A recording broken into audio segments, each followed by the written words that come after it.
Hi everyone, once again welcome to our channel Current Affair Column. This is Lovely and आज हम लोग कर रहे हैं पीपीएससी के लिए क्वेश्चंस। तो चलिए स्टार्ट करते हैं और इससे पहले के क्वेश्चंस करवाए गए हैं वो भी आप लोग कर लीजिएगा। पहला है the split system in the Indian administration relates to भारतीय प्रशासन में विभाजित व्यवस्था किससे संबंधित है?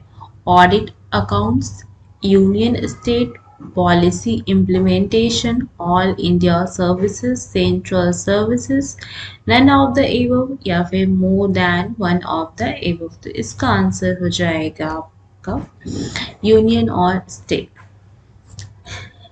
भारतीय प्रशासन में विभाजित व्यवस्था यूनियन और स्टेट्स से संबंधित है। With reference to the Finance Commission of India, consider the following statement. The Finance Commission is a statutory body. क्या Finance Commission एक statutory body है? The Finance Commission was set up under Article 280 of the Constitution. Constitution के 280 article के तहत इसे setup किया गया है। The recommendations made by the Finance Commission are only advisory in nature. जो भी फाइनेंस कमीशन रिकमेंडेशंस देती है क्या वो सिर्फ एडवाइजरी होता है?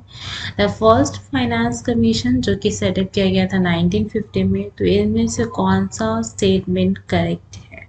तो यहाँ पे ये सेकंड और थर्ड सही है कि आर्टिकल 280 कॉन्स्टिट्यूशन का जो है उसमें उसके तहत फाइनेंस कमीशन को सेटअप किया गया है और जो फाइनेंस कमीशन के रिकमेंडेशंस हैं वो कैसे हैं? एडवाइजरी होते हैं। चलते हैं नेक्स्ट पे। With reference to the bare necessities index consider the following statement. The economic survey has come up with the bare necessities index at rural and urban level. The BNI has been created for all states for 2018 only. The BNI is based on 26 indicators यानी 26. The BNI consists of 6 dimensions. Which of the following statement are correct? First and third, second and third, one and fourth and two and fourth only, none of the above.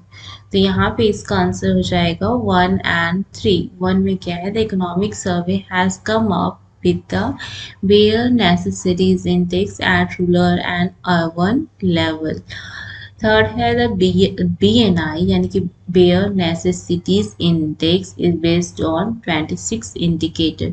तो यहाँ पे ये दोनों ही statement क्या है? Correct है। और पूछा गया है कि कौन सा स्टेटमेंट करेक्ट है, तो 26 इंडिकेटर होता है।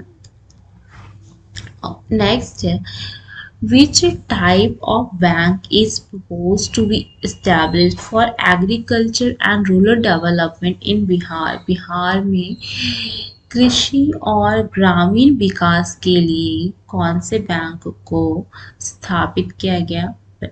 उसकी स्थापना के लिए प्रस्तावित किया गया है। तो यहाँ पे इसका आंसर हो जाएगा कृषि यंत्र बैंक।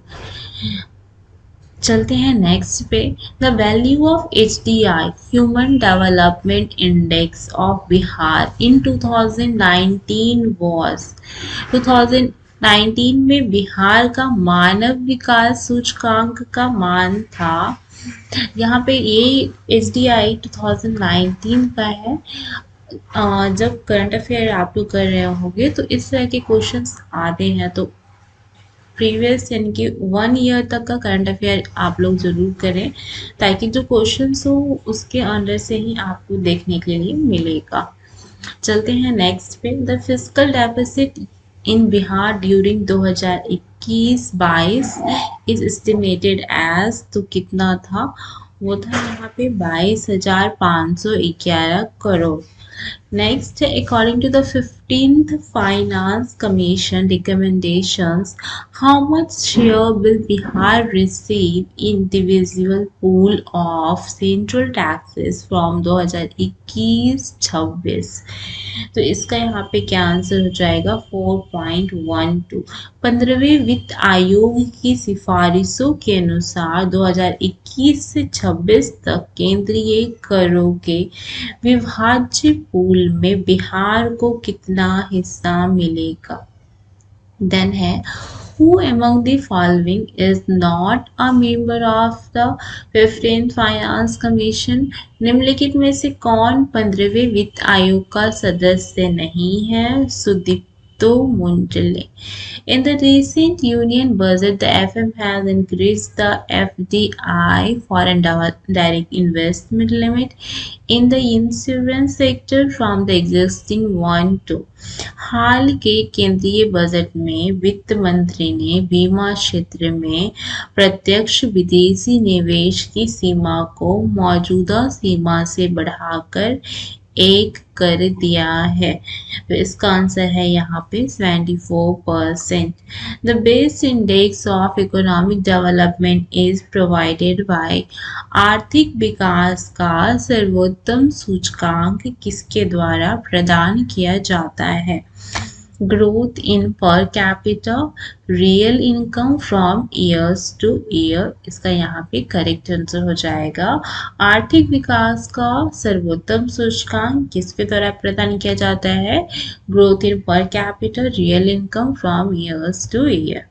तो ये आज का लास्ट क्वेश्चन था. आई होप आज का वीडियो आप लोग के लिए इन्फॉर्मेटिव है. तो जो भी चैनल पे नए हैं सब्सक्राइब कर लेंगे एंड बेल आइकन प्रेस करना नहीं भूलेंगे ताकि जैसे ही नई वीडियो डलती है सबसे पहले आपके पास पहुंचे. तो चलिए मिलते हैं इस तरह की इन्फॉर्मेटिव वीडियो के साथ नेक्स्ट. तब तक के लिए जय हिंद, जय भारत.